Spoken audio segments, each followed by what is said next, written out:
Alan Watts' The Book on the Taboo Against Knowing Who You Are is a philosophical exploration of identity, consciousness, and the human condition.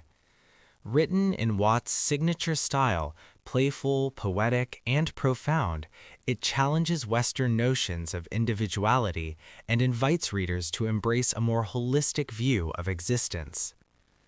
The book begins with the premise that Western culture fosters a false sense of separation.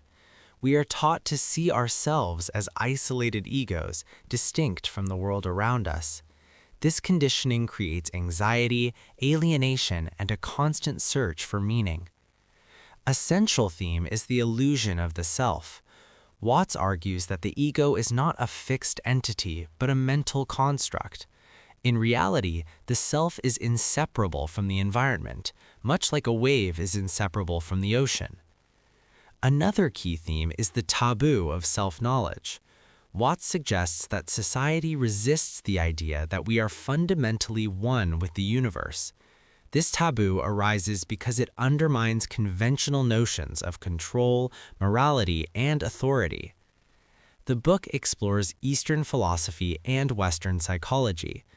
Hinduism and Buddhism, teachings on non-duality and the illusion of separateness. Taoism, the flow of life as a unified process.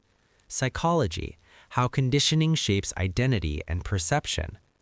Practical insights include see through the ego, recognize that the self is a construct, not reality.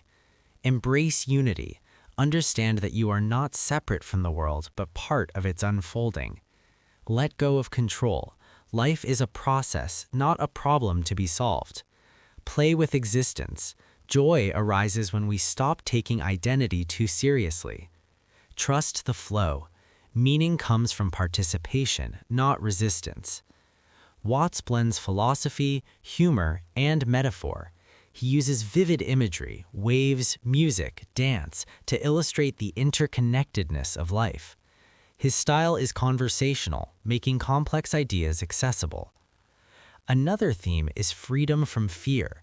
By realizing that we are not isolated egos but expressions of the universe, we dissolve existential anxiety. Death, loss, and change become part of the larger flow of existence.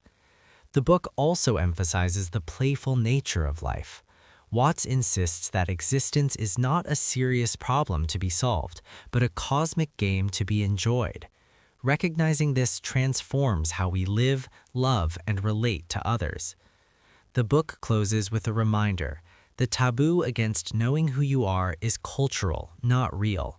By breaking it, we discover that we are not separate beings struggling against the world, but the world itself, conscious of its own unfolding.